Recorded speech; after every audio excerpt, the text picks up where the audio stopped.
Oh, good morning, guys. Yes, the ominous clouds behind you, already seeing the rain come down in some spots. Really heavy downpours across the Hudson Valley, pretty widespread there, northwestern New Jersey mainly. And we're picking up some pockets of heavy downpours as well across the North Shore of Long Island. So right now across the Bronx, it looks like things are dry, but in the next 15 minutes or so, we'll get those light showers, and then things will start to pick up throughout the course of the morning and the afternoon. But as you can see, the center is fairly further south of here, so we haven't hit the center just yet.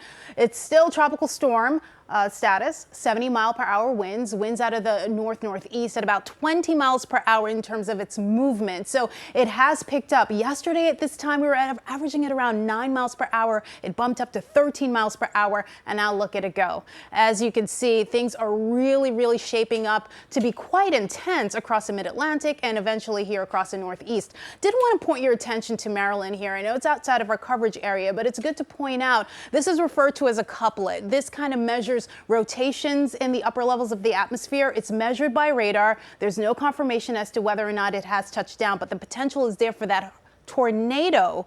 And as you can see, that warning is until 6:30. The reason why I'm pointing that out is because it is quite possible. We don't have any watches or warnings in terms of tornadoes in our area, but that could change because of the intense wind speeds that we're expecting.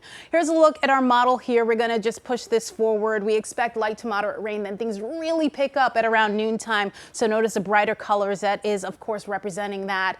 And as you can see, a closer view of that, this is what it looks like after about noon, right up until about 2 p.m. Look at that. Across it looks like northern Nassau County and along the I-95 corridor and toward Connecticut, getting those heavy downpours, and of course the Hudson Valley, as we were saying, as well as northwestern New Jersey, bearing the brunt of the heavy rain amounts. In terms of totals across the area, it'll be widespread. This should be out of here by this evening. Around a half an inch, some areas an inch across Nassau, Suffolk County. Higher amounts, as you can see there, Montgomery, Sussex, the city, averaging at about 1 to 2 inches. That is quite possible. In terms of those wind gusts, really be picking up. We're picking up totals 60 to about 70 mile per hour wind gusts in some spots. We'll leave you with our 7-day forecast. I know we got a lot of ground to cover. This should clear up by this evening. Of course, we do have watches and warnings in place, and we got our eye to the